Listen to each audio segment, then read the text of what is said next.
Welcome to the Deep Dive. Today we're really getting into something fascinating. The book Primal Leadership.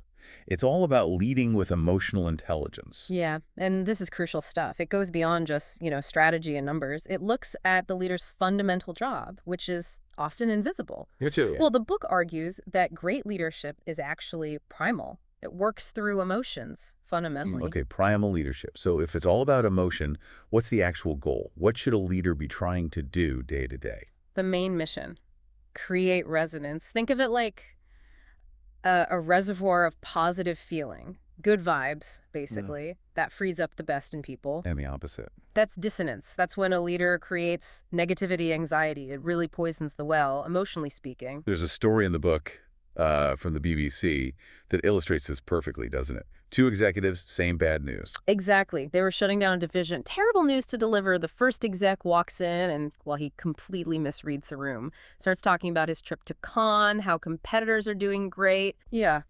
He was just insensitive, brusque. The staff went from disappointed to furious. I mean, it got so tense, it looked like he might actually need security to leave. Wow, that's dissonance dialed up to 11.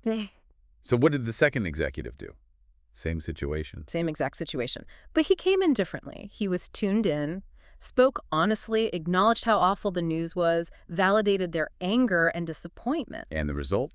Well, the division's still closed, obviously. But the mood, totally different. People were calm, reflective. They actually applauded him afterwards for his honesty. That difference is just, it's incredible. It really makes you wonder why a leader's emotional state has that much power. Is it just psychology, or is there something deeper? It's deeper. It's biological. That's what makes this so compelling. The authors talk about the open loop design of our limbic system that's the brain's emotional center. Open loop. What does that mean? It means our emotional systems aren't self-contained, like, say, our circulatory system. They're open. They actually link up with the people around us. Our physiologies literally intermingle. Wait, seriously?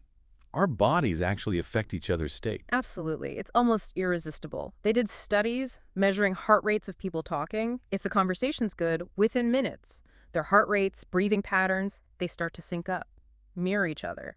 So if a leader is stressed or anxious, even if they try to hide it with corporate speak, it still gets out. Precisely. You can manage the words, maybe, but the emotional signal, it leaks out.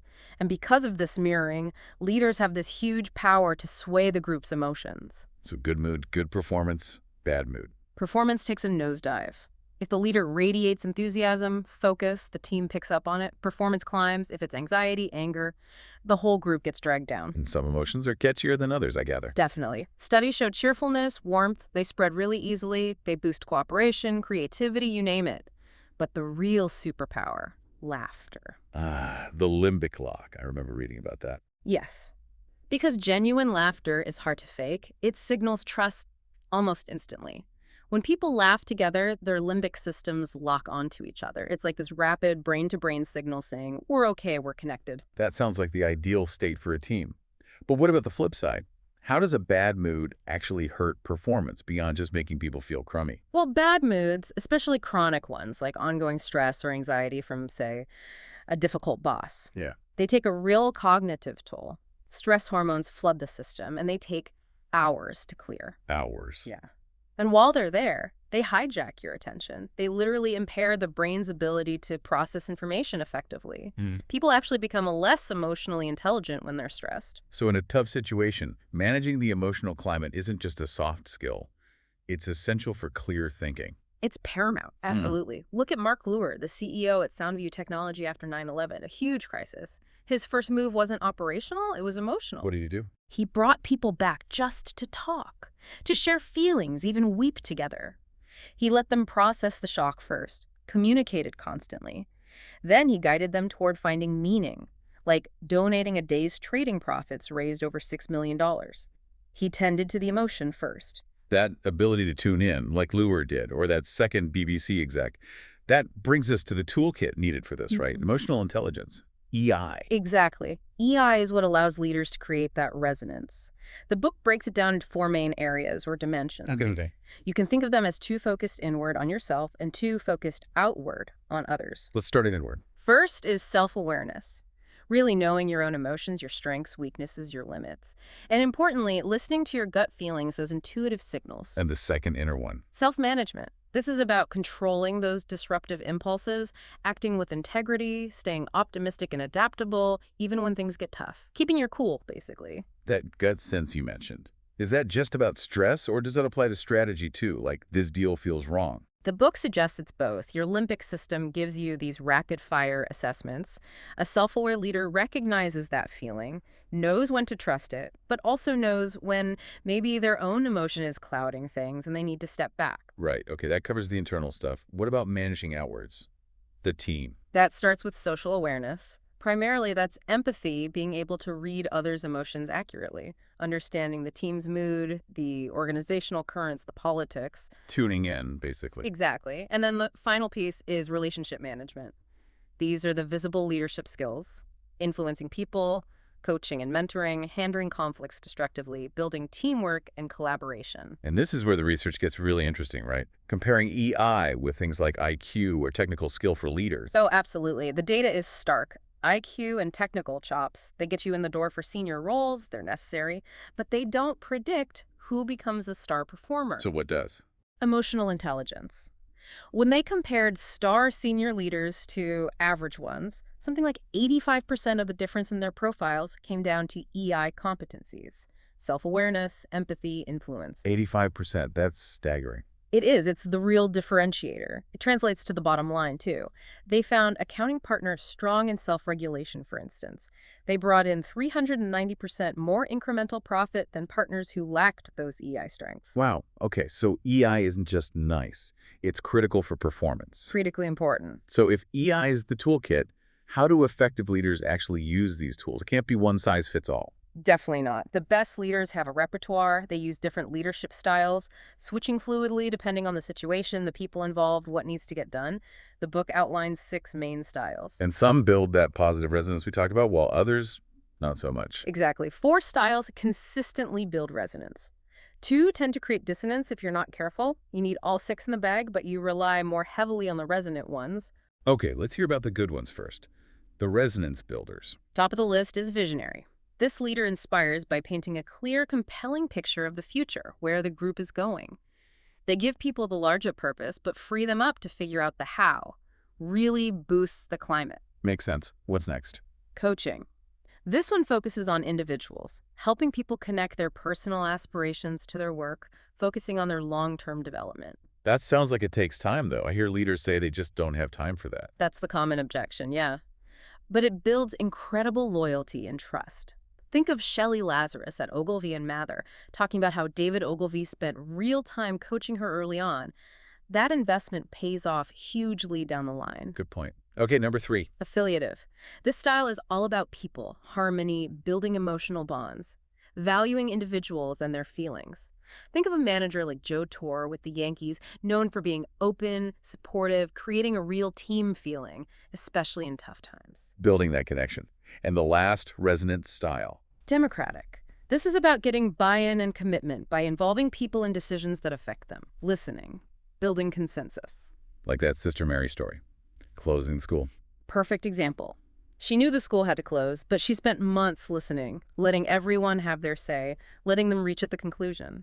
There was grief, sure, but almost no backlash, unlike another case where a leader just dictated a closure and faced lawsuits. Okay, those 4, visionary, coaching, affiliative, democratic, use them often. Now for the tricky ones, the dissonant styles. Right. Use these sparingly. First is pace setting. This leader sets super high standards, expects excellence, often leads by example, working incredibly hard themselves. Sounds good, doesn't it? High standards. It can be, but only with a team that's already highly skilled and motivated. Otherwise, it can feel relentless, crush morale, lead to burnout. The leader can seem like they don't trust anyone, always jumping in, micromanaging. Ah, like that biochemist, Sam, who became a terrible manager because he just couldn't delegate. Exactly that kind of situation. If the pace setter doesn't trust the team, it becomes toxic. Okay, use pace setting with caution. And the last style, Mm-hmm. the most dangerous one. The commanding style.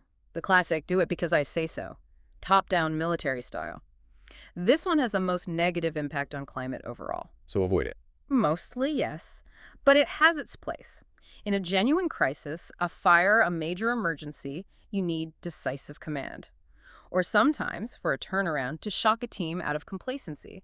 Like that executive who literally had the old, stuffy conference furniture demolished on day one to signal a radical break from the past. A very literal shakeup. Exactly, but day to day, it destroys motivation. So it's kind of ironic. The two styles we often see glorified, the hard-driving perfectionist and the authoritarian boss, are actually the least effective most of the time. Precisely. The real mastery is in using those 4 resonant styles, primarily, and knowing exactly when and how briefly to deploy the other 2.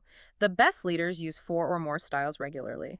Okay, this is all incredibly valuable, but it sounds hard. If EI is rooted in our brains, in lifelong habits, can people really learn this stuff as adults? Can you actually change your emotional intelligence? That's the million-dollar question, right? And the answer is yes, absolutely, but it's not easy. The limbic brain, the emotional brain, learns differently than the think-up part. It learns through practice, repetition. You have to actually rewire old habits. So a weekend workshop isn't going to cut it. Probably not for deep, lasting change. It takes sustained effort, self-directed learning. The book lays out a process called the 5 discoveries. That leads to sustainable change, not just that temporary boost you get after a training session. Okay, what are these 5 discoveries? How do you actually build these EI muscles? First, you start with the ideal self. Who do you really want to be? What are your dreams, your values? You need that personal vision to fuel the hard work ahead. Like Ali, the manager who dreamed of helping with water issues in Kenya and realized he could actually start doing that within his current job. Connecting to your passion. Okay, what's second? Facing the real self. Getting honest, often uncomfortable, feedback about who you are now. Strengths, sure, but also the weaknesses. The gaps between that ideal self and your current reality. 360-degree feedback is often key here. Why is facing that reality so important? Because we can easily fall into complacency. The boiling frog idea, right? Where things decline slowly, you lose your spark, and you don't even notice. Seeing that gap, wow, I'm not who I want to be, creates the motivation to change. Okay, got the ideal, got the real. What's discovery 3? Creating the learning agenda. This isn't just vague goals. It's a specific plan. What concrete steps will you take to bridge that gap? Crucially, it focuses on learning goals, trying new things, not just hitting performance targets immediately. Makes sense. You need room to experiment. Right. So number 4 must be the practice part. Exactly. Practicing new habits. Over and over. The limbic brain needs repetition. Daily life becomes your laboratory. You try reacting differently in stressful meetings. You practice listening more actively. Mental rehearsal helps too, visualizing yourself handling situations with more EI. Like an athlete, visualizing their performance. Very similar neurological process, actually, using the prefrontal cortex to guide the emotional centers. And the final discovery. Relationships. This is critical. You can't do this alone. You need supportive relationships, mentors, coaches, trusted peers who can give you honest feedback, encourage you, and provide a safe space to practice these new behaviors, even when you stumble. Because you will stumble. Right. Learning new emotional habits isn't smooth. Not at all. That safe network is where you can try, fail, reflect, and try again without judgment. And the research shows this whole process works. Leaders who commit to it show real, sustained gains in EI competencies years later. So, wrapping this up for our listeners, what's the core message here? Primal leadership isn't some innate gift. It's about deliberate work on yourself, developing that emotional intelligence, and then using those skills flexibly, using the right style at the right time to create that positive resonance. That's it. That resonance is the foundation. It's what makes everything else, strategy, execution, innovation, actually happen effectively. And thinking about the world today, constant change, uncertainty, stress. Right. And we know anxiety makes it harder to think clearly, harder to adapt. So this raises a really practical question for you listening right now. If your number one job as a leader is emotional, what are you doing deliberately every single day to manage your own inner state, to make sure the emotions you're broadcasting are priming your team for resilience, for optimism? Instead of fear or anxiety, Yeah. especially when things feel chaotic. That choice, that internal work and how you transmit it outward, that's the essence of primal leadership.